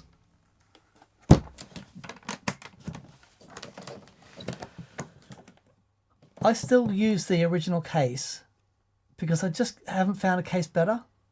I think the original cases for these are amazing. I hate guitar cases of all kinds. Gig bags, always. Yeah. Always gig bags for me. Although, to be fair, that is a small guitar case. It is a small guitar case. So, and it works great. Probably a gig bag would be bigger because you would need a substantial gig bag because it's a Gibson. How do I clean this? It's doing my head in. Naphtha? Naphtha. On old... Lighter fluid. On nitro. Give it a go. I might not just give that a go. Why not? Because this is all original. Matt was willingly spraying it all over my Strat. What, lighter fluid? Lighter fluid or naphtha can be used to clean nitrocellulose lacquer finishes. Really? It's safe to use on nitro as a solvent that helps dissolve and remove wax, polish and grime without damaging the finish.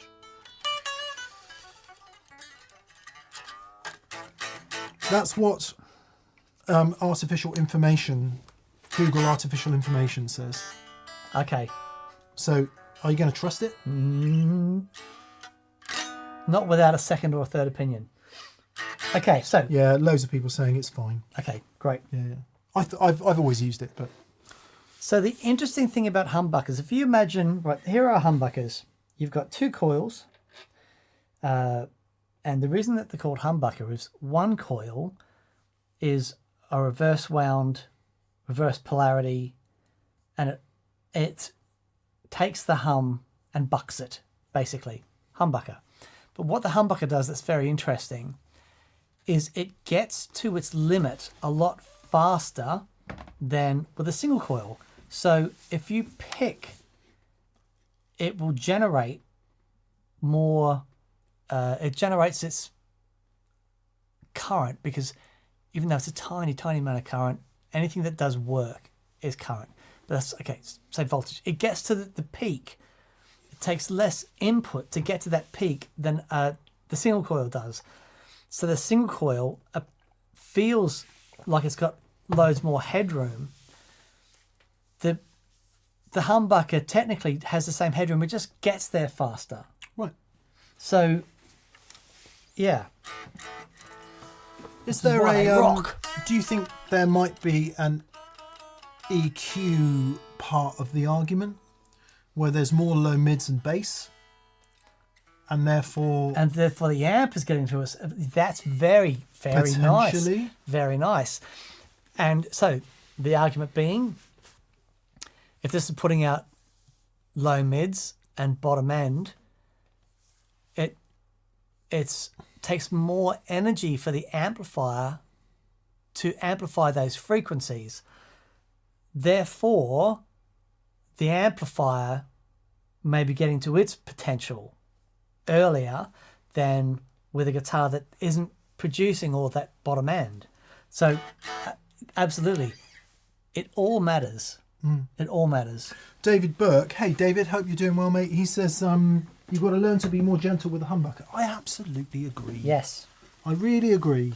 And when you've grown up on single coils, as I have, the switch to humbuckers in the first instance was impossible. I remember getting my first 90s Les Paul Standard and just going, I do not get what this is about. I don't understand it at all. Because everything about the note, the envelope, the EQ response, what you're talking about with the kind of shape of it and whether it feels more compressed or not, just didn't get it. Right. I got it more when I played the first vintage style ones with pickups that were closer to PAFs. Okay. And a lot of people will say this, and it is my experience that a really good PAF type pickup to me feels pretty single coily. Yeah. You know? Absolutely. It And doesn't feel but like they a are single coil, but they are more low so output. than- They're yeah. much lower output than you a lot of And I think humbuckers. there's something to, if there's any truth in the asymmetrical windings observation, and I believe there is, and less substantially potted, shall we say, I think all of that makes them closer. So much more happier place for me. And that whole thing where, so the next question is, well, then if the guitars sound so different and react so different, can you plug them into the same rig with the same pedals? And I find that if the thing is very PAF-alike, then Strats, Tellys, Les Pauls, 335s, Yeah. no worries. No worries switching between any of those guitars. Yeah. But stick even a 57 Classic, but certainly a more modern ceramic magnet humbucker in there, and it's like, okay, everything has to change. For that. Absolutely. Yep. Yeah. So that being a PAF and that being a T-top, and the T-top is slightly more output, like 0.05 more output than the PAF. But being in the neck position where it's lower, it's heavenly. And that's It's not, by heavenly. the way, that's not to say anything negative about ceramic magnet pickups. We know them to sound fantastic in the right hands. It's just the comparison and the context of what you're playing it alongside. So back to your point, it's perhaps we've got to qualify our terms when we say humbuckers because they vary massively. That's what I'm trying to say. That's what I'm trying to say. But yeah, such a cool guitar, man. I am besotted with this guitar. There's I three. said to Mick last week, and this is true. I go to bed every night excited about the idea of waking up early, going downstairs and picking this up and playing it. And Dan, how is your sleep at the moment? Awful. Just awful. Dan has insomnia to some level. But I'm jealous because in one of my little festival gigs, there's 3 AC/DC songs. do you want to borrow it? I wouldn't dare because they're festivally and it's cool. I'll use me Les Paul. It'll be fine. I know Okay. that's a terrible travesty, but I You'd wouldn't be dare. very welcome to borrow No, it. I wouldn't dare, mate, because it's too much risk. That's kind of you. That's kind of you, but yeah. Yeah. Okay, that's all the super chats dealt with. I will just double check that we dealt with them all. And then we can spend a little bit of time in the main chat, which is very nice. Very nice, very nice. Ryan Black says, I played a modern gold top. $2,700, so that would be Nashville one, standard. At Guitar Center the other day, and the pickup sounded fantastic. The second Les Paul I played there, not so much. Yeah, I don't know, were they the same pickups? I played quite a few of those later, more modern standards, and they've been great. Yeah. Pete Honore's got an older one, which I think is a standard gold one, which is really great. Sounds fantastic. They know how to make pickups. The same with the Fender pickups. They really sound great. And the I remember, with Red looking for, a friend of mine said, oh yeah, that'll be a great guitar when you get some good pickups for it. So I thought, okay, great, I'll get some good pickups for it. And I got a whole bunch of amazing pickups. Nothing sounded better, certainly in the bridge. The neck in Red originally was something called now let me get this right. I don't know if it was It feels exactly this pickup, but it was a what do they call it? A twisted telly neck pickup. It was just a really beautiful sound. And then I destroyed that pickup and ended up with the one that's in there now from Don Mayer. But you know, they didn't get where they are by not knowing how to make pickups. Yeah. You know, I didn't love the ones that came in my 335, but I think that was... were they high output? No, they were Gibson Memphis. I forget what they were called now, but certainly the mules. Oh God, what's the company? American company that I like? Jason. Those ones that I put in there. Lola. Yeah, I vastly prefer. They sound much more like the... Well, they sound more like the ones in the 345, and they sound closer to the custom buckers in the Les Paul, which are modern Gibson pickups. She really needs a wee-wee, mate. I think that's the wee. I need a wee-wee look. Dan, here's a question for you. Yes. Jeremiah McCann, who set us our question on Friday, says 10-inch speaker recommendations for my CS Fender Champ. Now, Dan is going through this journey, so he can talk to you about it. Come on, go for a wee-wee. Right. I am using 2 amplifiers in my rig at the moment, both 10-inch speakers. I've got my 1959 AC10 Twin, and when I found that amp in a barn, the speakers were basically, they worked, but they were pretty wrecked, the original Blue Alnicos. So a friend of mine sent me a link to some Webers, and I'll work out, I'll message you exactly what they are, but I've had Webers in that amp for probably 15 years, and man, they sound amazing. I'm filming my rig tomorrow, so you'll see what they are. The other thing is that I'm also using alongside of that the Princeton. Now, I've fallen in love with the Princeton. Astonishing little amplifier. It's a very interesting thing that happens when you have 2 amplifiers, both with 10-inch speakers, and you play them together. The way that the bottom end couples, it just sounds massive. Maybe too big, but we'll see. So the speaker that came standard in the Princeton was giving up the ghost a bit too early. Now, I do have a Celestian Gold coming, a 10-inch Celestian Gold, which I think is one of the best speakers, modern speakers made today. It's an astonishing sounding thing. But I am trying. So Mick has a 1x12 cab with this really old EV 10-inch EV10M, the legendary speaker that apparently as a famous amp builder would put this speaker in the Princeton and was his favorite speaker to go in these Princeton amps, and honestly it's remarkable. So I can really give the amp some, and the speaker's it's a 200 watt speaker, but it sounds incredible. So there's lots of good 10-inch speakers out there, but my favorite at the moment is the 10-inch Gold. But yeah, watch the show and we'll have a look at those Weber speakers, because in that Vox amp, man alive, they sound astonishing. They've been used a lot, and they've got that wonderful thing from a speaker that has been used a lot. It's broken up, but it's also that cabinet is so old and so dry. The cabinet itself is so resonant. So really good speakers in that cabinet, and the whole thing just rings.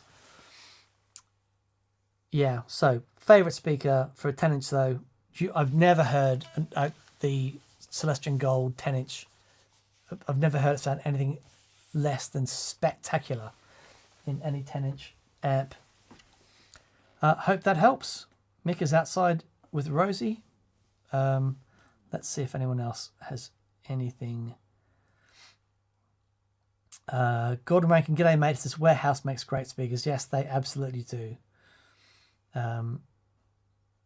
Chris Quinn, Paul Rivera put the EV in some super champs, didn't he? Yes, he did.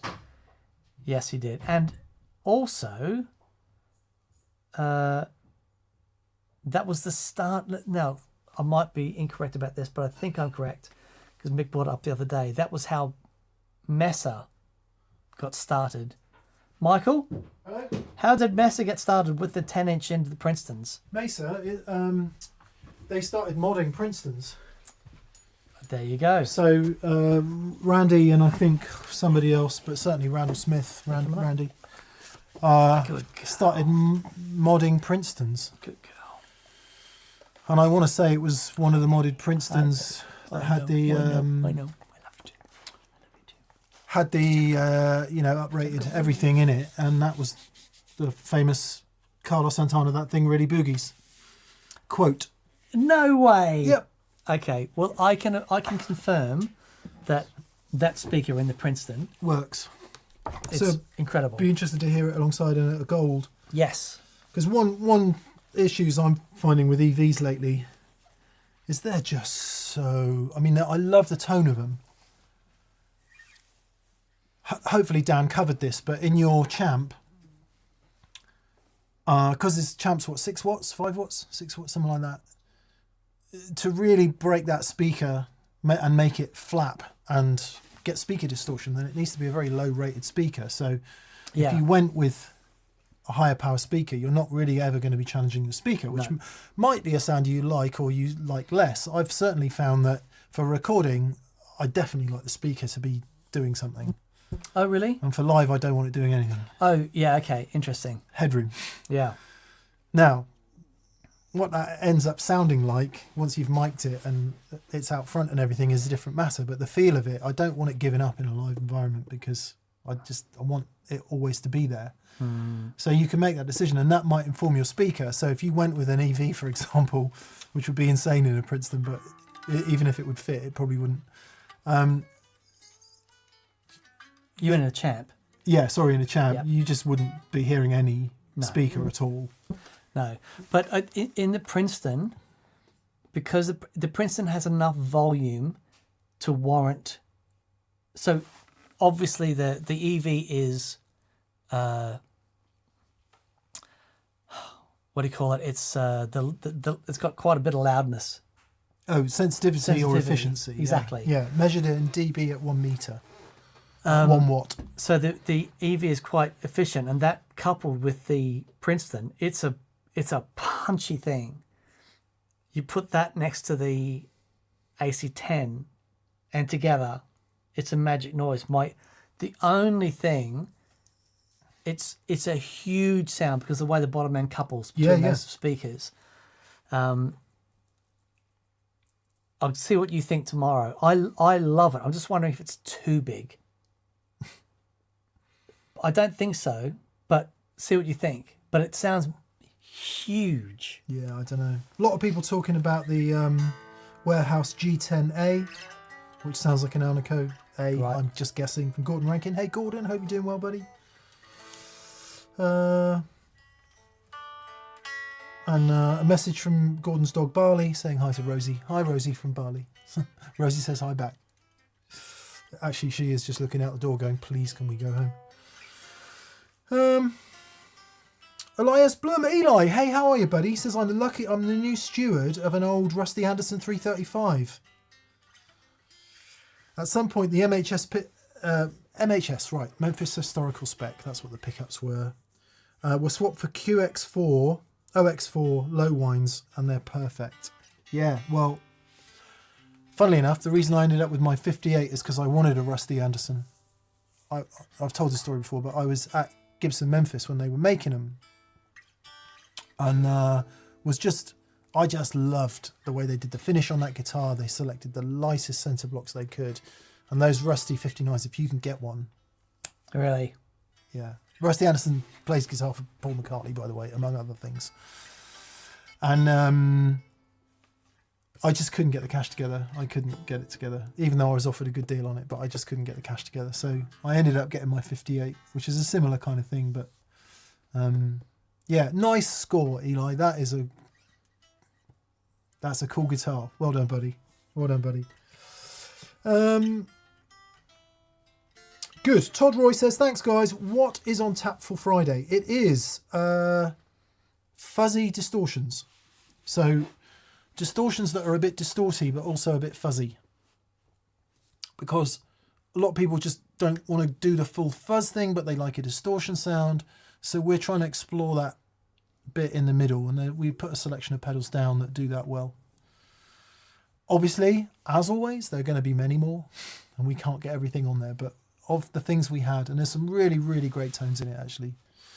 Really good, wholesome rock noises. Awesome. So that's this Awesome. Friday. Yeah. And then the following Friday will be Daniel choosing a phaser. Oh man, that was fun. So this 70s thing I'm doing, and I've mentioned this before, but wow, there's a lot of phasers on guitars in the 70s.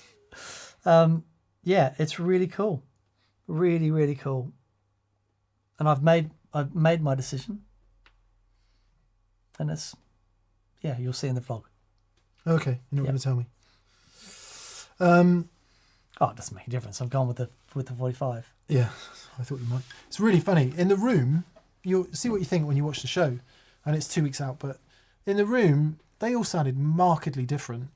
In the recorded audio, they sound remarkably similar. No way. Yeah, yeah. The ones we didn't like, I think it's justified. Okay, right.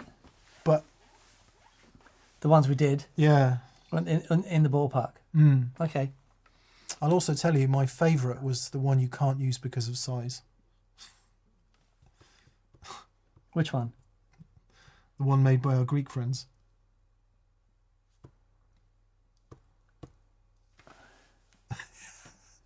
The jam one? Yeah. Oh, yeah, okay. Yeah. Oh, wow. I don't know. The old ones. Unfortunate. Anyway, let's not give it away. Dan chooses a phaser. Good. Okay. Did it phaser? Says Todd Roy. I barely knew. Todd that. Roy's phaser, belly knew it. Excellent. Boom. Excellent. Well done. Last man on earth. Okay, we'll say cheerio. Thank you for being with us as always. Lovely, lovely people, lovely friends, familiar friends and new friends. We'll be here on Friday talking about fuzzy distortion, or at least distortions that get a little bit fuzzy. And yeah, onwards. So, groovy. Thank you for being with us, everyone. I don't think there's any other housekeeping. No. Thank you for going to that pedal show store and buying stuff. Thank you to all the patrons on Patreon. And we'll have another Patreon giveaway soon. The Dalai Lama, Mother Teresa, the Queen of Sheba. What's that from? Is it Police Academy? Where he's doing the thanks to everyone? I don't know. I can't remember. Oh, good. All right. See you, folks. Have a good week. If indeed you're labouring under the misapprehension that weeks start on Monday. And we'll see you next time. That's very good. Every second is a new week, Dan. Every nanosecond is a new week. Bye-bye. Play us out, Dan.